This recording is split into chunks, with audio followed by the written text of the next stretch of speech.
Hi and welcome to all of you in my YouTube channel 360 IITJ Maths। और आपके maths की problems दूर करने के लिए मैं आपके सामने ला रहा हूँ प्रॉब्लम सॉल्विंग के कुछ वीडियोस। और मैं स्टार्ट करूँगा मैट्रिसेस से। आई होप सो आप सभी इस समय अच्छे होंगे और फंडे क्लियर करने की तरफ ध्यान दे रहे होंगे और उसी के लिए आपके फंडे क्लियर रहें टॉपिक में। और वो काम किया जा सकता है केवल और केवल प्रॉब्लम सॉल्विंग के थ्रू। थ्योरेटिकली आपका बेसिक पार्ट क्लियर होना चाहिए, लेकिन इसके बाद जब आप आगे बढ़ेंगे तो कहीं ना कहीं आपको प्रॉब्लम सॉल्विंग की स्किल डेवलप करनी पड़ती है। स्किल भी डेवलप करनी है, साथ साथ एक स्पीड भी मेंटेन रखनी पड़ती है विद एक्यूरेसी। मैं पहला पार्ट जो आपसे ले रहा हूँ मैट्रिसेस, ये मेरा मैट्रिसेस का फर्स्ट लेक्चर होगा ऑन प्रॉब्लम सॉल्विंग, जहाँ पे मैं कुछ थ्योरी पार्ट आपसे लूँगा। थोड़े बहुत थ्योरी पार्ट स्टार्टिंग में डिस्कस करूँगा, जहाँ मेरा मानना है कि आप सभी को केयरफुल रहना पड़ता है। माइट बी पॉसिबल कि आप में से कई लोग वो पार्ट जानते भी होंगे, बट इट्स माई ड्यूटी कि मैं जो भी इस वीडियो में आपसे लूँगा उसमें जो भी बेसिक्स इन्वॉल्व हैं वो बेसिक्स मैं आपसे यहाँ पे डिस्कस कर लूँ। अब यार इस टॉपिक की जो शुरुआत होती है तो आपसे कहा जाता है ये रेक्टेंगुलर एरे ऑफ नंबर्स है, real number, imaginary number. Numbers को आप रो और कॉलम्स में अरेंज करते हैं। रोज और कॉलम्स इक्वल भी हो सकते हैं, अनइक्वल भी हो सकते हैं। और इसके बाद आपको पढ़ाया जाता है types of matrices, row matrix, column matrix, horizontal matrix, vertical matrix, diagonal matrix, scalar matrix, बहुत सारी मैट्रिक्स आप पढ़ते हैं। आइडेंटिटी मैट्रिक्स भी होता है उसमें। तो वो सारे बेसिक्स होते हैं। जब आप इस वीडियो को देख रहे होंगे तो मेरा ये मानना है कि आपको मैट्रिसेस के बेसिक्स पता होने चाहिए। ये आपके लिए ज़रूरी है, क्योंकि वो बेसिक्स या वो डेफिनेशंस मैं नोट डाउन नहीं करूँगा। मैं स्पेशली उन पार्ट्स पे आऊँगा जो आपके लिए इस वीडियो के लिए बहुत ज़रूरी होंगे। मैट्रिसेस में यार जब आगे आप बढ़ते थे तो आपको बताया जाता था दो मैट्रिसेस इक्वल कब होती हैं। तो इक्वल होने के लिए सबसे पहले तो उनके ऑर्डर सेम होने चाहिए। ठीक, पहला पार्ट तो ये होता है। एंड सेकंड होता है उनके करस्पॉन्डिंग एलिमेंट्स इक्वल होने चाहिए। आगे आप बढ़ते थे, सम ऑफ मैट्रिसेस आता था, डिफरेंस ऑफ मैट्रिसेस आता था। That is basic thing. मैं शुरुआत आपसे करूंगा यहाँ पे प्रोडक्ट ऑफ मैट्रिसेस से। और मेरा ये मानना है कि आप सभी लोगों को मैट्रिसेस का प्रोडक्ट निकालना आता होगा। If there are two matrices A and B, तो आपने रूल पढ़ा होता है कि अब अगर आप ए इंटू बी निकालना चाहते हैं तो मैट्रिक्स ए में जितने नंबर ऑफ कॉलम्स होते हैं वो इक्वल होने चाहिए मैट्रिक्स बी के नंबर ऑफ रोज के, तभी ये प्रोडक्ट पॉसिबल होता है। लेकिन कुछ प्रॉपर्टीज भी होती हैं इसमें। जैसे आपने प्रॉपर्टीज पढ़ी हैं, एक तो पढ़ा है कि किसी मैट्रिक्स, दो मैट्रिक्स हैं ए और बी, तो ए इंटू बी जो होता है वो इन जनरल बी इंटू ए के इक्वल नहीं होता है। मतलब आप उनका ऑर्डर चेंज नहीं कर सकते हो। ए इंटू बी जो होगा वो बी इंटू ए के इन जनरल इक्वल नहीं होता है। साथ ही साथ आपने किसी मैट्रिक्स का स्क्वायर निकालना होता है तो आपको अगर ए स्क्वायर निकालना है तो आप ए इंटू ए, मतलब दो मैट्रिक्स को मल्टीप्लाई करके ए स्क्वायर निकाल लेते हैं। ए क्यूब भी ऐसे कर सकते हैं। ये सब बेसिक था। मैं यहाँ पे आऊँगा सबसे पहले जिस पार्ट पे, वो ये है। मुझे बात ये कर रही है कि जो सिंपल अरिथमेटिक में आप फॉर्मूले पढ़ते थे, like x plus y whole square which was x square plus y square plus 2xy, क्या वो फॉर्मूला यहाँ पे वैलिड होगा? किसी भी मैट्रिक्स का जब यहाँ पे आप स्क्वायर करते हैं, specially sum of two matrix है या डिफरेंस ऑफ टू मैट्रिसेस, तो इसको आप ये जो है नहीं लिख सकते हैं। ये जो होता है ये पार्ट होता है गलत। सही पार्ट क्या होता है कि आपको इस मैट्रिक्स को लोअर डाउन करना पड़ता है। मतलब इसको a plus B into A plus B आप लिखते हैं। आई होप सो मालूम है, लेकिन मेरा काम है कि मैं आपको ये बातें बता दूं एक बार।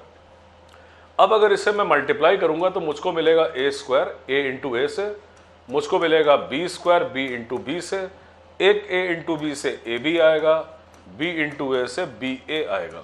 ठीक, मतलब A plus B whole square का ये वाला जो फॉर्मूला है वो वैलिड नहीं है। ये नंबर्स में वैलिड होता है, अरिथमेटिक में वैलिड है, बट मैट्रिसेस के लिए करेक्ट फॉर्मूला ये होता है। इसी तरह से अगर मैं यहाँ पे लिख देता ए माइनस बी होल स्क्वायर, वो भी आप बना सकते हैं। अगर मैं लिख दूं यहाँ पे ए स्क्वायर माइनस बी स्क्वायर, और इसको अगर आप में से किसी ने भी ए minus B into A plus B लिख दिया तो ये भी गलत होगा, ये भी वैलिड नहीं है। इसी पे मुझे याद है क्वेश्चन AIEEE 2006 में बना हुआ था। वो क्वेश्चन एक्चुअली ये था कि ये रिलेशन दे दिया था और बोला था ये रिलेशन वैलिड कब होगा। इसको करने के लिए तरीका ये होगा कि अगर मैं कंसीडर करूं a minus B into A plus B को, इसको कंसीडर कर रहा हूं, ठीक, अब इसे मल्टीप्लाई करोगे आपको मिलेगा A square minus B square plus A B minus B A. मतलब ये पूरी quantity A square minus B square के इक्वल तब होगी जब ये वाला पार्ट क्या हो जाए, जीरो हो जाए। और ये जीरो होने का मतलब है A B is equal to B A होगा। मतलब जो ये फॉर्मूलेज आप पढ़ते हैं, ये फॉर्मूले अंडर सर्टेन कंडीशन वैलिड हो सकते हैं। जैसे फर्स्ट वाला फॉर्मूला वैलिड कब हो सकता है, अगर B A is equal to A B हो जाए तो you will get A square plus B square plus 2ab। तो जो भी आपने अरिथमेटिक के फॉर्मूलेस पढ़े थे वो फॉर्मूले विद सम कंडीशन वैलिड हो सकते हैं। सो बी केयरफुल, यहां पे ये फॉर्मूला वैलिड नहीं है, एक्चुअल फॉर्मूला ये है and that will be equal to A square minus B square अगर A B is equal to B A है। एक और फॉर्मूले की बात करता हूं आपसे यहां पे, अगर मैं लिख देता हूं suppose A cube plus B cube. अब अगर आप इसको लिखते हैं A plus B into A square minus A B plus B square, ये भी गलत है, ये भी आपके लिए वैलिड नहीं है। तो अब मैं बात करूंगा कि वैलिड कब बन सकते हैं ये फॉर्मूले। एक तो अंडर सर्टेन कंडीशन वैलिड हो सकते हैं, दूसरा क्या होता है, अगर इन दो मैट्रिक्स ए और बी में कोई भी एक मैट्रिक्स अगर आइडेंटिटी मैट्रिक्स है, आई है, जैसे मान लो बी जो है वो आइडेंटिटी मैट्रिक्स है, तब ये फॉर्मूला वैलिड हो जाएगा। A plus I whole square will be equal to a square plus I square plus 2ai. This is valid. You can verify that. अब ये याद रखिएगा आप कि अगर दो मैट्रिक्स का सम और होल स्क्वायर या होल क्यूब या even whole to the power n भी हो, बाइनोमियल फॉर्म हो, उसके एक्सपेंशन तभी वैलिड होंगे जब इन दो मैट्रिक्स ए और बी में से एक मैट्रिक्स आई हो। यहां पे भी यही है, यहां भी यही है।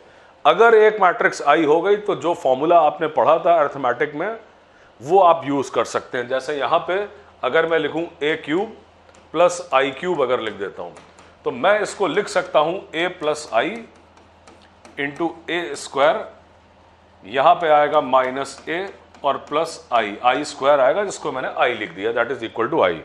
ये फॉर्मूला वैलिड है, दिस इज वैलिड। तो अगर एक मैट्रिक्स बी की जगह क्या आ जाए, आई, तो फॉर्मूले यूज कर सकते हैं। ये होता है एक पार्ट जिससे आप सबको फेमिलियर होना चाहिए। अगर कोई नहीं फेमिलियर है तो मैंने इस बात को क्लियर कर दिया।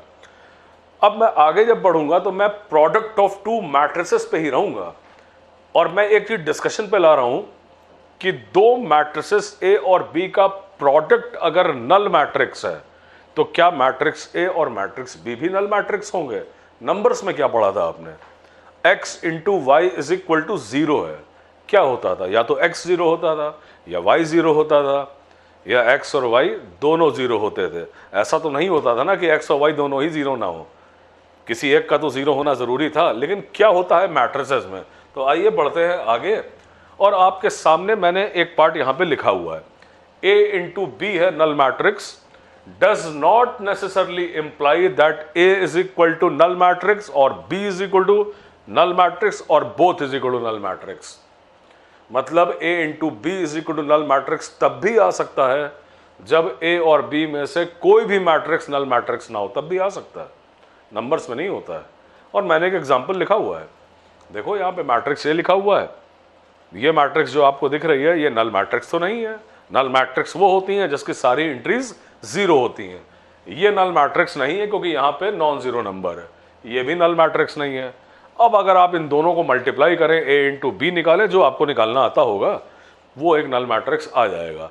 That means a into B is equal to null matrix अगर है, अगर ऐसा है तो क्या क्या पॉसिबिलिटीज हो सकती है वो मैं लिख रहा हूं। Then possibility number 1, these are the possibility कि या तो a नल मैट्रिक्स हो जाए और b भी नल मैट्रिक्स हो जाए। एक ये हो सकता है दोनों नल मैट्रिक्स हैं तो उनका प्रोडक्ट भी नल मैट्रिक्स है। इवन दोनों में से अगर एक मैट्रिक्स भी नल मैट्रिक्स है तो भी प्रोडक्ट जो होता है वो नल मैट्रिक्स होता है। मतलब a नल मैट्रिक्स हो जाए, b नल मैट्रिक्स ना हो। तीसरा पार्ट होता है a नल मैट्रिक्स नहीं है लेकिन b नल मैट्रिक्स है। एंड फोर्थ पार्ट होता है जब ना तो a नल मैट्रिक्स है ना b नल मैट्रिक्स है, दोनों नल मैट्रिक्स नहीं है। और अगर दोनों नल मैट्रिक्स नहीं है तब भी प्रोडक्ट नल मैट्रिक्स आ सकता है। तो पहले तो आप सभी को ये बेसिक पता होना चाहिए। इसमें भी जो नंबर 4th लिखा हुआ है that is important for you. इसका यूज AIEEE ने 2012 में किया था, IIT पीछे रह गया था। IIT ने इसका यूज किया था JEE एडवांस्ड 2014 में, मतलब यहां पे यार AIEEE बाजी मार गया था, उन्होंने पहले इस रूल को यूज किया था। तो यहां पे ये याद रखिएगा, ये 4 पॉसिबिलिटीज होती हैं दो मैट्रिक्स के प्रोडक्ट के नल मैट्रिक्स होने के लिए। 4th वाली इंपॉर्टेंट है। ऐसा क्या इंपॉर्टेंट है 4th में, इसके लिए मैं आऊंगा नेक्स्ट पेज पे।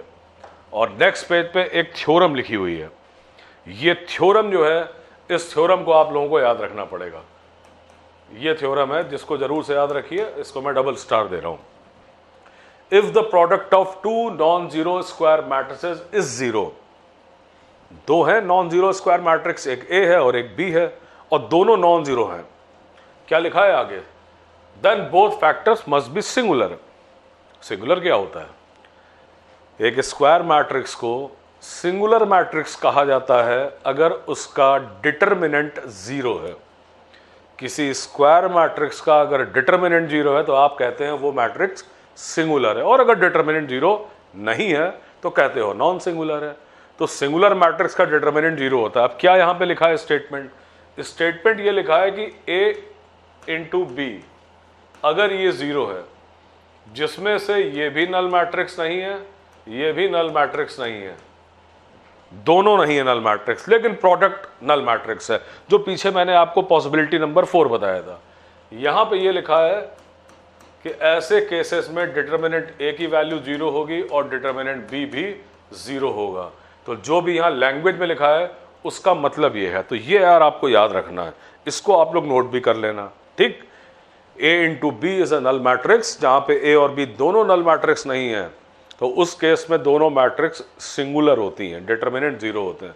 जहां तक इसके प्रूफ की बात है वो थ्योरी ऑफ कॉन्ट्राडिक्शन से होता है, वो भी बता देता हूं। चलो जैसे मैं मान लेता हूं let matrix A is non singular, ये मैंने मान लिया है और मुझको जो गिवन है वो आपके सामने है। मैंने मान लिया मैट्रिक्स है नॉन सिंगुलर है। अब देखो मैट्रिक्स B जो है, इसको आप चाहो तो ऐसे भी लिख सकते हो, लिखा जा सकता है ना। आइडेंटिटी मैट्रिक्स से अगर आप किसी भी मैट्रिक्स में मल्टीप्लाई कर देते हैं तो चेंज नहीं होता है कुछ भी। अब मैं क्या करने जा रहा हूं, I की जगह लिख दे रहा हूं यहां पे A इनवर्स इंटू A, और चूंकि आपके बेसिक पढ़े हुए हैं तो आप ये जानते हैं कि A इनवर्स इंटू A जो होता है वो आइडेंटिटी होता है। अब देखो यार क्या होने जा रहा है, ये लिख सकता हूं, ये लिख सकता हूं। अब जो यहां पे AB आ रहा है, ये AB आपको दिया क्या गया है, नल मैट्रिक्स। और नल मैट्रिक्स में अगर आप किसी भी मैट्रिक्स से मल्टीप्लाई करते हो तो क्या आ जाता है, नल मैट्रिक्स। B कैसी मैट्रिक्स आ गई, नल मैट्रिक्स। लेकिन B दिया क्या गया था, पढ़िए क्या लिखा है, B कैसा दिया था, नॉन जीरो स्क्वायर मैट्रिक्स है। B नल मैट्रिक्स थी नहीं, लेकिन अब आ क्या गया कि B नल मैट्रिक्स है। तो क्या हुआ, दैट मीन्स मेरा इनिशियल जो एजम्पशन था, जो मैंने शुरू में माना था, वो गलत हो गया है। क्या माना था शुरू में कि मैट्रिक्स है नॉन सिंगुलर होगी, ठीक है, ये माना था मैंने शुरू में। और जब नॉन सिंगुलर मैट्रिक्स होती है तभी उसका इनवर्स भी एग्जिस्ट करता है, अदरवाइज इनवर्स एग्जिस्ट कहाँ करता है। इसीलिए मैंने इसको अगर A इनवर्स इंटू A लिखा तो ये वैलिड ही तभी होता है जब matrix A is non singular.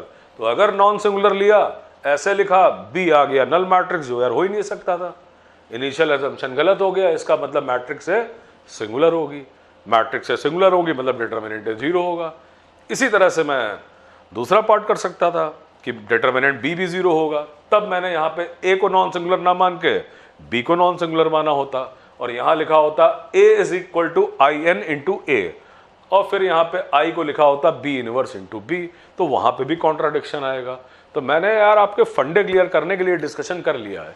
Normally ये पार्ट्स आपकी जो बुक्स आती हैं, जितनी भी बुक्स आती हैं, मिसिंग होते हैं यहाँ पे ये पार्ट।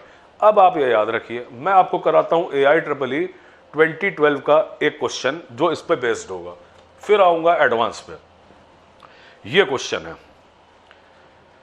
दो मैट्रिक्स हैं P और Q, 3x3 की मैट्रिक्स हैं, मतलब स्क्वायर मैट्रिसेस हैं। P is not equal to Q given है आपको, फिर गिवन है further P cube is equal to Q cube, P square Q is equal to Q square P। निकालनी है determinant of P square plus Q square की value.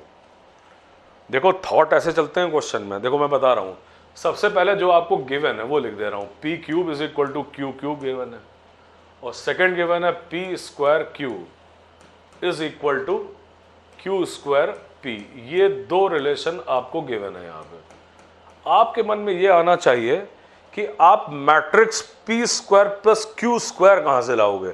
जब तक आप P square plus q square matrix नहीं लाओगे तब तक आप उसके डिटर्मिनेंट के बारे में भी नहीं बता पाओगे।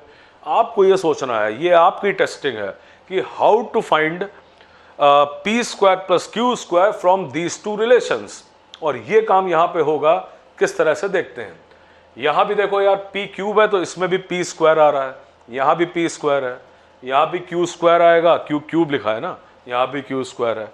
तो मैं क्या करने जा रहा हूँ आप ध्यान दीजिएगा, मैं फर्स्ट में से सेकंड को माइनस कर रहा हूँ। फर्स्ट में सेकंड माइनस करूंगा, मुझको मिलेगा p cube minus p square q is equal to, ये आ जाएगा यार, जिसमें से मैं कॉमन निकालूंगा पी स्क्वायर तो ये आएगा पी माइनस क्यू, यहां पे कॉमन निकालूंगा क्यू स्क्वायर तो आएगा क्यू माइनस पी। चलो मैंने माइनस क्यू स्क्वायर कॉमन निकाल दिया है, इधर भी आ गया पी माइनस क्यू आ गया। ठीक, अब आप ट्रांसफर करो राइट साइड को लेफ्ट साइड में। लेफ्ट साइड ट्रांसफर करोगे तो आपको ये मिलेगा finally p square plus q square into p minus q is equal to null matrix. सबसे मेन स्टेप यही था, इन दोनों रिलेशन को माइनस करके p square plus q square generate करना। ये प्रॉब्लम की ट्रिक थी। It was a good question AIEEE में, ये जनरेट हो गया। अब देखो क्या हुआ, इसको अगर मैं मान लूँ आपको समझाने के लिए A है और इसको मान लेता हूँ B है, तो ये क्या आ गया, A into B is equal to null matrix. इसी के बारे में तो आपसे बात कर रहा हूँ मैं कि दो मैट्रिक्स का प्रोडक्ट आ गया नल मैट्रिक्स, जिसमें से ये मैट्रिक्स नल मैट्रिक्स नहीं है। क्यों नहीं है, ये गिवन है P is not equal to Q, तो ये नल मैट्रिक्स नहीं है। तो दो मैट्रिक्स का प्रोडक्ट अगर नल मैट्रिक्स है जिसमें से ये नल मैट्रिक्स नहीं है, तो इसके बारे में क्या कहोगे कि ये नल मैट्रिक्स हो भी सकती है और नहीं भी हो सकती है। तो दैट मीन्स A के बारे में आपको दो बातें पता लगी। एक तो ये पता लग रहा है कि या तो A जो होगा वो नल मैट्रिक्स होगा या A नल मैट्रिक्स नहीं होगा। अगर A नल मैट्रिक्स है तो डिटर्मिनेंट A क्या होता है, 0 होता है, और अगर A नल मैट्रिक्स नहीं है तब भी तो डिटर्मिनेंट A 0 होता है। आपको यही तो बताया था पॉसिबिलिटी नंबर 4 में कि अगर A into b null matrix है, जिसमें से अगर A भी नल मैट्रिक्स नहीं है, B भी नल मैट्रिक्स नहीं है, मैट्रिक्स सिंगुलर होनी चाहिए, उनके डिटर्मिनेंट की वैल्यू 0 होनी चाहिए। आंसर आपको मिल गया, डिटर्मिनेंट A 0 होगा, चाहे ये पॉसिबिलिटी लो चाहे ये पॉसिबिलिटी लो। इसका मतलब ऑप्शन आपका A सही हो गया।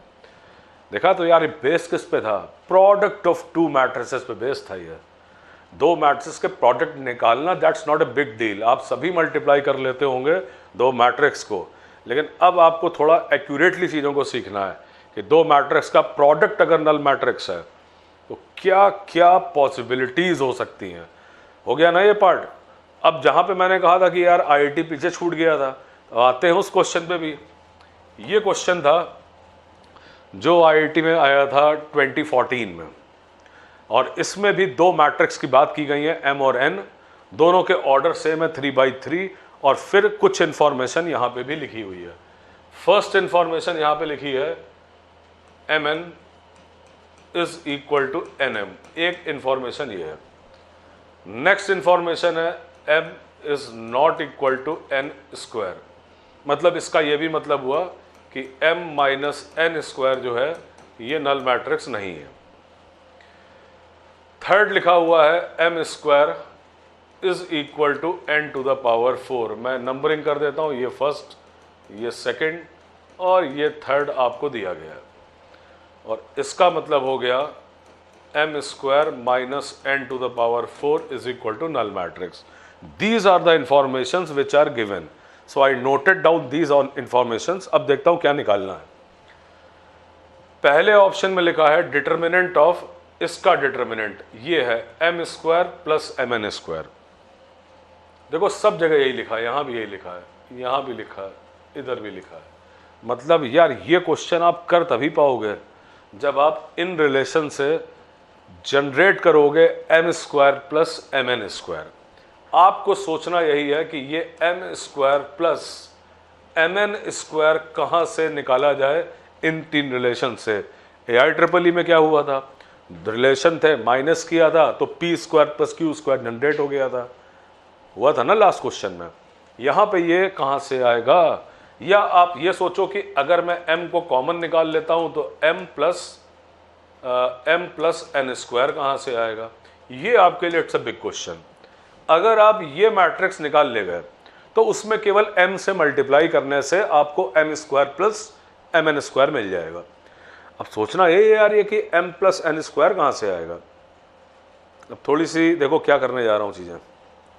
ये जो रिलेशन लिखा है m square minus n to the power 4 is equal to 0, मैं अगर यहाँ फैक्टर कर दूँ इसका, नेचुरली आप तुरंत बोलोगे ये कैसे हो सकता है, अरे सर आप ही ने मना किया था कि फैक्टर नहीं करना है, फैक्टर वैलिड नहीं होता है, या वैलिड तब होता है जब एक मैट्रिक्स आइडेंटिटी होती है। मैं लेकिन फिर भी करूँगा, क्योंकि मैंने एक बात और बोली थी कि जो अर्थमेटिक के रिजल्ट्स होते हैं, जैसे x square minus y square is equal to x minus y into x plus y, ये मैट्रिसेस में वैलिड तब हो सकते हैं जब कोई एक सुटेबल कंडीशन वहाँ पर इम्पोज्ड हो। अंडर सम कंडीशन वैलिड हो सकता है, मैंने आपको बताया भी था। मैं क्या करने जा रहा हूँ देखिएगा, मैंने यहाँ पे m square minus n to the power 4 को फैक्टर करके लिख ही दिया मैंने, और ये आप भी जानते हैं कि ये फैक्टर करना सही नहीं होता है। मैं देखो कैसे करने जा रहा हूं चीज़ों को चेक। मैं चेक करूंगा कि फॉर दिस क्वेश्चन क्या ये फॉर्मूला वैलिड होगा, क्योंकि अभी इसमें कुछ कंडीशन आपको गिवन है, जैसे ये कंडीशन गिवन है, हो सकता है अंडर दिस गिवन कंडीशन ये फॉर्मूला होल्ड कर जाए। थोड़ा ध्यान से समझिएगा इसको। मैं पीछे इसीलिए स्टार्टिंग ऑफ द लेक्चर आपसे मैंने बोला था कि जो होल स्क्वायर का फॉर्मूला है या फैक्टर वाले फॉर्मूले हैं वो वैलिड कब हो सकते हैं, दो बताए थे, या तो एक मैट्रिक्स आइडेंटिटी हो जाए तब होगा, या कभी कभी अंडर सम कंडीशन भी वैलिड हो जाते हैं।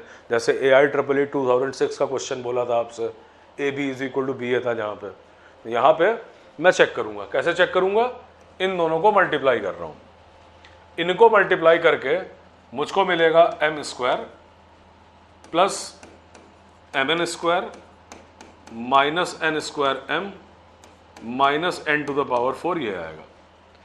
मतलब ये वाला फॉर्मूला पूरा वैलिड तभी होगा जब ये क्वांटिटी क्या हो जाए, जीरो हो जाए, नल मैट्रिक्स हो जाए। अगर ये जीरो हो गया you will get m square minus n to the power 4, जो कि यहां पे लिखा हुआ है। अब मुझे बस ये चेक करना बाकी है कि यार ये जीरो है कि नहीं है, और मेरे पास ये है। अभी इसका यूज मैं करूंगा, देखना कैसे। केवल इसके लिए लिख रहा हूं, इसको लिख सकते हो एम एन एन, है ना, एन स्क्वायर को एन इंटू एन लिख दिया। इसको लिख सकते हो एन एन एम, ये भी कर दिया। अब मैं यूज करने जा रहा हूं m n is equal to n m, इसकी जगह मैं लिखूंगा एन एम, एन एम और एन पहले से लिखा था, लिख दिया, तो इसकी जगह एन एम लिखा।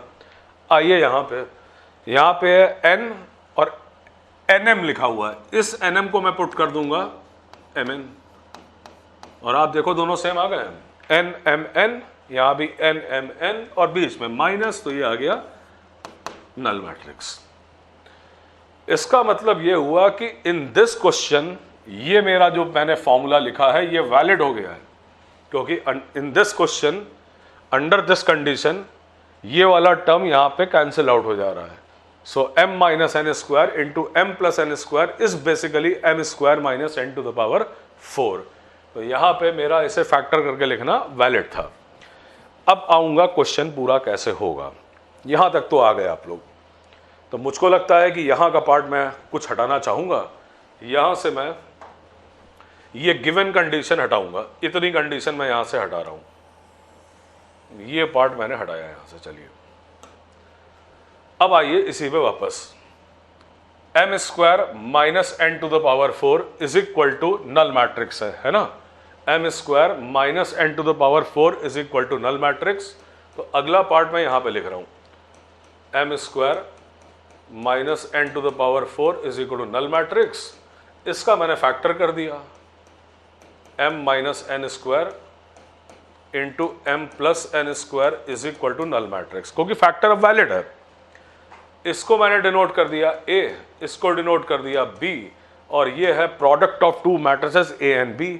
a into b null matrix, फिर से वही पार्ट आ गया।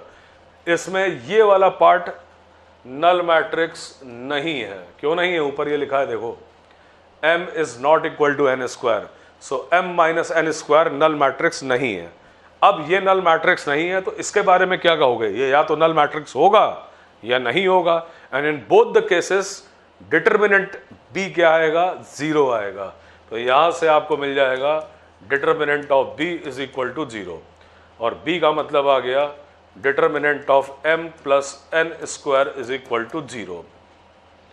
तो मैं देखो m प्लस एन स्क्वायर भी ले आया, ये भी दिखा दिया कि डिटर्मिनेंट 0 है इसका। अब मुझे लाना है m square plus M N square, और इसके लिए मैं क्या करूंगा? इस पूरे रिलेशन में डिटर्मिनेंट m से मल्टीप्लाई करूंगा। डिटर्मिनेंट क्या होता है? नंबर ही तो होता है, एक न्यूमेरिकल वैल्यू होती है डिटर्मिनेंट की। तो मैं डिटर्मिनेंट m से यहां पे मल्टीप्लाई कर दूंगा। मल्टीप्लाई करोगे डिटर्मिनेंट m से तो ये बन जाएगा m square plus M N square. Right side 0 है, डिटर्मिनेंट m से मल्टीप्लाई करने के बाद भी ये 0 रहेगा। क्या आ गया सही? ऑप्शन ए सही आ गया है। लेकिन यार ये क्वेश्चन 1 और मोर देन 1 करेक्ट का था। मैंने इतना तो कर दिया कि डिटर्मिनेंट इसका 0 है, ये तो कर दिया मैंने। ए सही है, सी गलत हो गया। डिटर्मिनेंट 0 आ गया तो it can not be greater than equal to 1। अब देखना है बी और डी में। बी और डी को करने के लिए आपने जो रिजल्ट पढ़ा है, matrix a into matrix b is equal to null matrix अगर है, तो क्या मैट्रिक्स बी का नल मैट्रिक्स होना जरूरी होता है या मैट्रिक्स ए का नल मैट्रिक्स होना जरूरी होता है? नहीं होता है ना। तो आओ देखो कौन सा ऑप्शन आपको मिल जाएगा आराम से, सही या गलत। इसमें लिखा है, ये पढ़ो, for a 3x3 matrix you if, ये पूरी एक मैट्रिक्स है, एक मैट्रिक्स ये है, और ये प्रोडक्ट है दोनों का।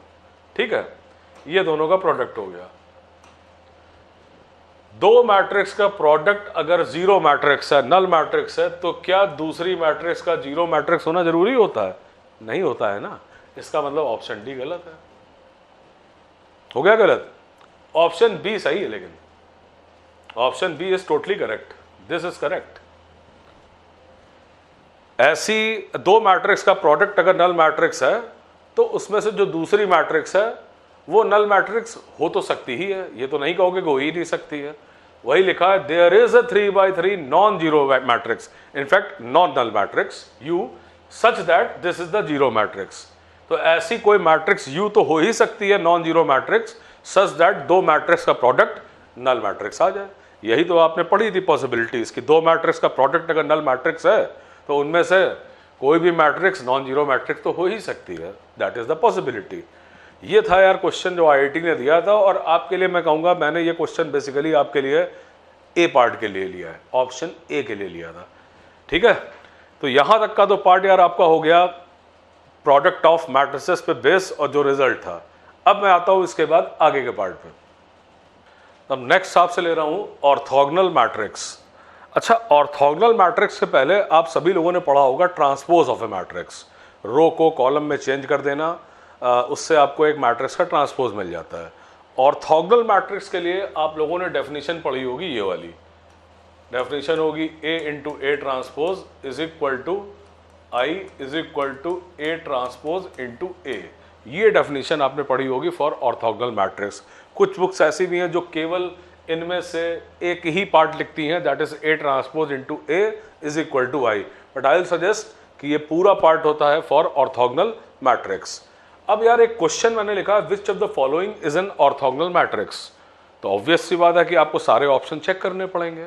आप ऑप्शन ए से स्टार्ट करोगे, इसको मैट्रिक्स ए मानोगे, फिर ए ट्रांसपोज निकालोगे और फिर मल्टीप्लाई करोगे ए इंटू ए ट्रांसपोज, चेक करोगे वो आई है कि नहीं, देन चेक करोगे ए ट्रांसपोज इंटू ए आई है कि नहीं। बहुत टाइम लग जाएगा आपको ये सब करने में।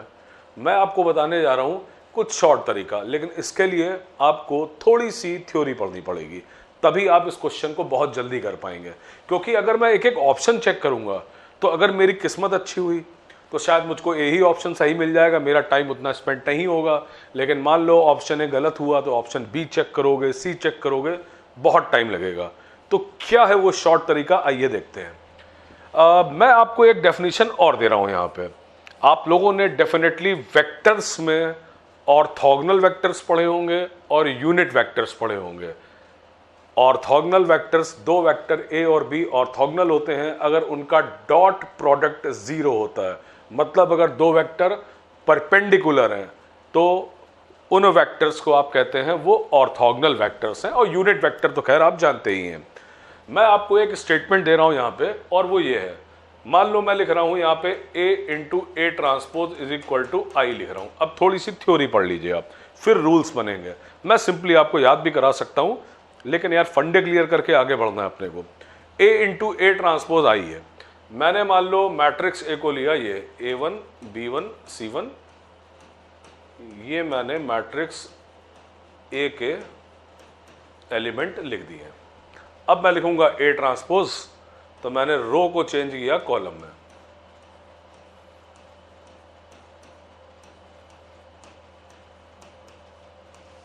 इज इक्वल टू आई है तो यहां पे आ जाएगा 1 0 0।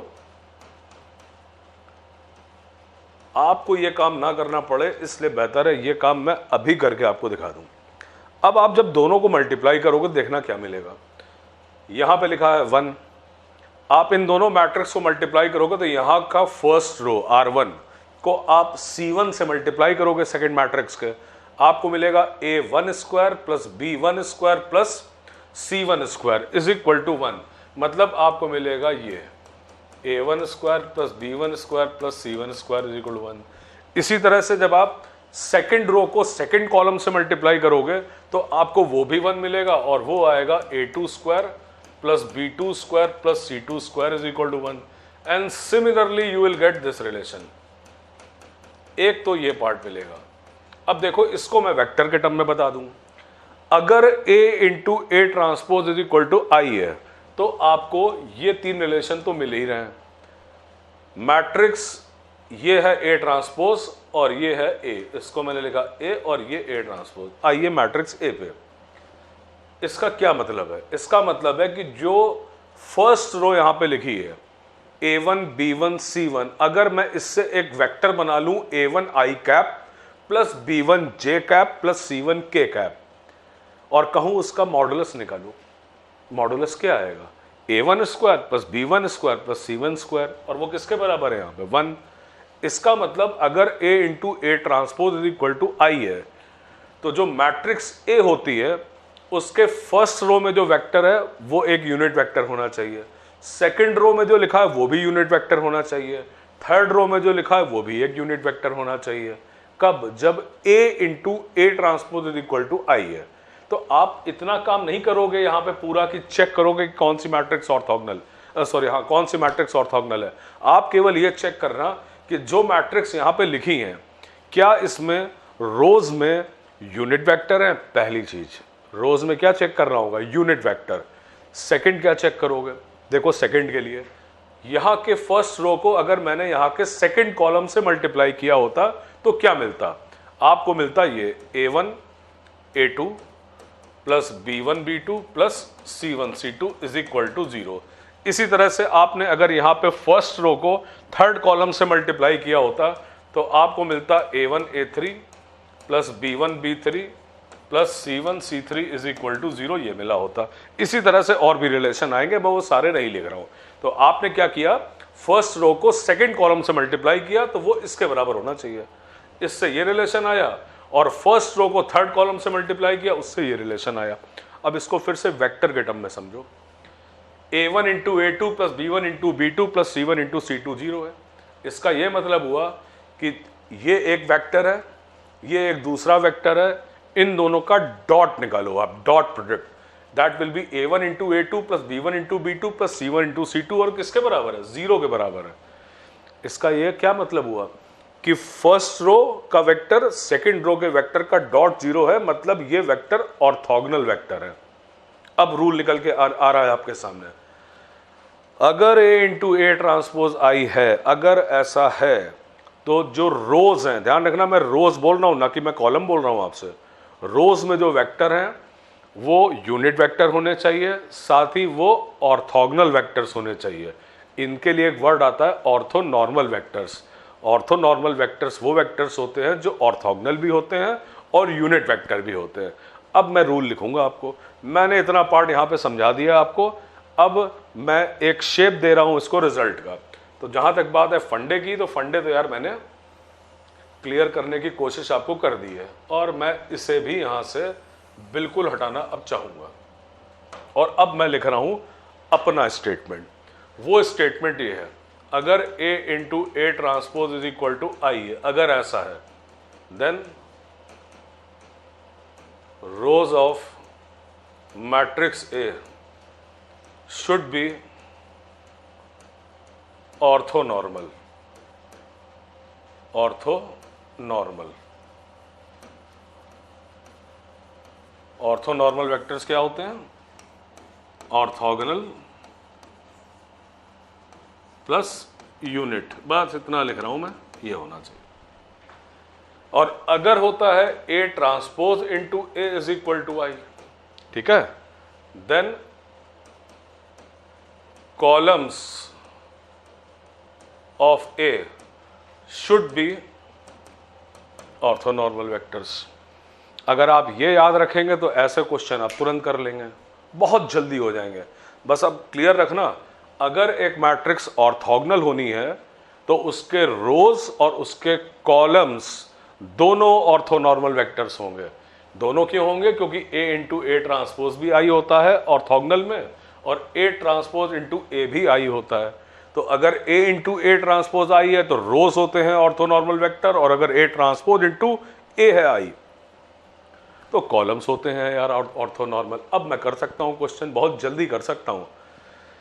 पहले ऑप्शन से ही शुरुआत कर लेता हूं। मुझे मालूम है कि rows and column should be orthonormal vector. देखिए फर्स्ट ऑप्शन में, फर्स्ट रो में, सेकंड रो में, थर्ड रो में जो लिखा है, इन तीनों के स्क्वायर का सम 1 है। तुरंत जल्दी कैलकुलेशन कर लो आप। इन तीनों के, इसके और इसके स्क्वायर का सम 1 है, और अगर फर्स्ट रो के एलिमेंट के स्क्वायर का सम 1 है तो सेकंड और थर्ड रो के भी एलिमेंट के स्क्वायर का सम 1 होगा, क्योंकि नंबर्स तो वही लिखे हैं, बस प्लस माइनस का फर्क है। तो रोज में यूनिट वेक्टर है, कॉलम में भी देख लो, कॉलम में भी यूनिट वेक्टर है। अब क्या चेक करोगे? ऑर्थोगोनल है कि नहीं? तो देखो ऑर्थोगोनल, रोज या कॉलम किसी में भी देखो, 6 इंटू 2 12, 2 इंटू 3 6, 18 और -18, मतलब फर्स्ट रो और सेकंड रो ऑर्थोगोनल है। ये तो काम आप कर लोगे। सेकंड और थर्ड रो भी ऑर्थोगोनल है, just a minute, second and third row भी ऑर्थोगोनल है। इसी तरह से थर्ड और फर्स्ट रो भी ऑर्थोगोनल है। जल्दी जल्दी कैलकुलेशन करके आप ये देख सकते हैं। फिर चेक कर लो फर्स्ट कॉलम, सेकंड कॉलम, 12, 6, 18, -18, मतलब ये भी ऑर्थोगोनल है। मतलब यहाँ पे यार चेक करोगे तो ऑप्शन ए सही आ गया है। अब ऑप्शन बी भी एक करा देता हूँ आपको चेक। देखो रोज में अगर आप देखो और कॉलम्स में अगर आप देखोगे तो ये यूनिट वेक्टर तो हैं, लेकिन जब आप ऑर्थोगोनैलिटी चेक करोगे, चलो मैं कॉलम से करता हूँ, देखता हूँ, 6 इंटू 2 12 अपॉन 49 आएगा, यहाँ से आएगा 18 अपॉन 49, तो 30 अपॉन 49 आया, लेकिन यहाँ से -6 अपॉन 49 आएगा। तो ये क्या हुआ? इन दोनों वेक्टर्स का डॉट ज़ीरो नहीं है, मतलब ये ऑर्थोगोनल वेक्टर्स नहीं हैं, ठीक है, इसलिए ऑप्शन बी सही नहीं हो सकता है। तो यहाँ पे ऑप्शन ए सही है, बाकी मैं चेक नहीं कर रहा हूँ, यू कैन वेरीफाई। अब याद रखना कि अगर एक मैट्रिक्स को ऑर्थोगोनल होना है तो उसके सारे रोज और सारे कॉलम्स ऑर्थोनॉर्मल वेक्टर होने चाहिए, और ऑर्थोनॉर्मल का मतलब ऑर्थोगोनल यूनिट वेक्टर्स। अब आते हैं यार जेई मेन के क्वेश्चन पे। जेई मेन 2019 का एक क्वेश्चन है जहां पे ऑर्थोगोनल तो नहीं लिखा है, लिखा जो हुआ है वो लिखा हुआ है यहाँ पे A into A transpose is equal to I3, और मैंने ये बताया कि अगर relation A into A transpose is equal to I3 है तो जो कॉलम्स होते हैं, रोज, जो रोज होते हैं वो ऑर्थोनॉर्मल वेक्टर्स होते हैं। तो अब रोज हैं ऑर्थोनॉर्मल वेक्टर, देखो मैं क्या करने जा रहा हूं, रोज में क्या लिखा है, ये तो ये है फर्स्ट रो, और फर्स्ट रो पे यूनिट वेक्टर पहले होना चाहिए।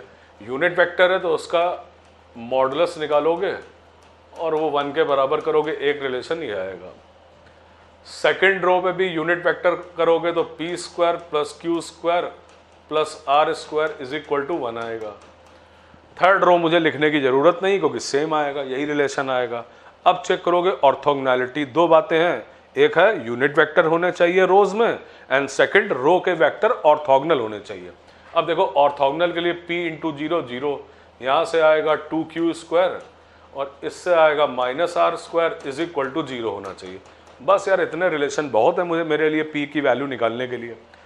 फर्स्ट और थर्ड को अगर आप ऐड करेंगे तो आर स्क्वायर तो कैंसिल आउट हो जाएगा, आपको मिलेगा 6q square is equal to 1। तो यहाँ से q स्क्वायर की वैल्यू 1/6 आ गई। अगर q स्क्वायर 1/6 है तो आर स्क्वायर की वैल्यू 1/3 आ गई है, तो p स्क्वायर की वैल्यू हाफ आ जाएगी। इसलिए क्योंकि तीनों के स्क्वायर का सम p के q के r के स्क्वायर का सम 1 है, तो ये आ गया 1/6, ये आ गया 1/3, तो ये हो गया 1/2। ऑप्शन आपको b सही मिल गया। सही से याद रखिएगा क्योंकि नॉर्मली ये चीज़ें आपके लेवल की बुक्स में नहीं होती हैं। हाँ ठीक है, आप आगे डेफिनेटली ये पढ़ेंगे जब कभी आप लीनियर अलजेब्रा पढ़ेंगे, आगे आप जब बीटेक करेंगे लीनियर अलजेब्रा या मैथ्स में आप आगे बढ़ेंगे तो आपको लीनियर अलजेब्रा में ये चीज़ें कराई जाएंगी। ठीक है, ऑर्थोगोनल मैट्रिक्स के लिए क्या याद रखना होता है, रोज और कॉलम दोनों ऑर्थो नॉर्मल वेक्टर होते हैं। ठीक है, लेकिन केवल अगर ये रिलेशन दिया a into A transpose equal to y तो रोज जो है वो ऑर्थो नॉर्मल वेक्टर होने चाहिए। अब एक बात करता हूं जो टेक्निकली तो सही नहीं लगेगी आपको, लेकिन आंसर तुरंत आएगा। मान लो मैंने कॉलम को कर दिया होता और आपसे कहता कॉलम जो है यूनिट वेक्टर होने चाहिए। कॉलम को अगर आप यूनिट वेक्टर करोगे तो ये फर्स्ट कॉलम है, तो आप लिखते P square plus P square is equal to 1, 2p square equal to 1, p square half, answer आ गया। तो आपको बताने वाले तो ऐसे भी मिलेंगे जो ये कहेंगे देखो मैंने आंसर तुरंत निकाल दिया, लेकिन मैंने जो बताया वो टेक्निकली सही बताया है आपको। a into A transpose equal to I में रोज होने चाहिए ऑर्थोनॉर्मल, और a transpose into A is equal to I में कॉलम होने चाहिए ऑर्थोनॉर्मल वेक्टर्स। अब एक बात और कर लेता हूं, यहां पे क्या है कि मान लो यहां पे i लिखा है, मान लो 2 लिखा होता तो अगर 2 होता यहां पे तो आप ये कहते कि रोज के स्क्वायर का जो सम होगा वो 2 होगा। ठीक है, रोज के स्क्वायर का सम 1 नहीं होगा, यूनिट नहीं होगा, ये 2 होगा। अगर यहाँ 3 लिखा होता तो 3 होता, 4 लिखा होता तो 4 होता। तो ऐसे क्वेश्चन भी आए हैं, 2 बार आए हैं जेईई मेन में। एक बार मुझे याद है यहाँ पे 3 लिखा था और एक बार 9 लिखा था, लेकिन आपको अगर सही चीज पता तो आप आंसर तुरंत निकाल लेंगे। आते हैं यार अगले क्वेश्चन पे। ये क्वेश्चन है जिसमें लिखा है a into A transpose equal to 9i लिखा है, देखा 9 आ गया यहाँ पे। अब यार आपको आंसर निकालना बहुत जल्दी, तो कैसे करोगे बहुत जल्दी, मैं देखो लगाने जा रहा हूँ यहाँ पे। ठीक है, टेक्निक क्या लगा सकते हैं यहाँ पे, किस तरह से आप कर पाएंगे ये आपको सोचना है। a into A transpose equal to 9i, यार आपके लिए सोच रहा हूँ छोड़ दूँ यार ये क्वेश्चन, ट्राई कर लेना इसको यार, आंसर बता दूँ, नकल ना करना, जेईई मेन का है, देखिएगा नहीं कहीं सोल्यूशन इसका। a into A transpose equal to 9i है, आपको रोज में जो लिखा है उनके स्क्वायर का सम जो मिलेगा वो 9 मिलेगा रोज में। ठीक है, साथ साथ रोज के वेक्टर कैसे होंगे, ऑर्थो नॉर्मल होंगे। तो यार अप्लाई करके देख लेना, रोज के स्क्वायर का सम 9 और ऑर्थो नॉर्मल होने तो डॉट जीरो करोगे, ऑर्थोगोनल होने तो डॉट जीरो करोगे वेक्टर्स का। जैसे एक चीज देख लो, डॉट जीरो आ रहा है, 1 इंटू 2 2, 2 इंटू 1 2, 4 हो गया और यहाँ से -4 आ गया 0। तो मुझे लगता है यार आप तुरंत कर ले जाएंगे। यहाँ पे भी एक बात मैं बोल दूँ कि रोज पे ही ये वैलिड है, लेकिन अगर आप कॉलम पे लगाओगे तब भी आंसर आ जाएगा। अब ये डिकोड आप करो, मैंने टेक्निकली सही आपको सारी चीज़ें बता दी हैं।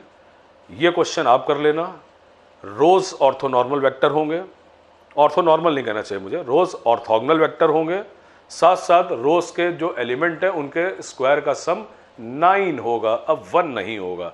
तो और इसकी वजह से ये जो 9 यहाँ पे आ गया, केवल आई होता तो कहोगे ऑर्थो नॉर्मल है, 9 आई हो गया कहोगे ऑर्थोगोनल है, और वेक्टर का जो जो रोज के एलिमेंट के स्क्वायर का सम है वो 9 होगा।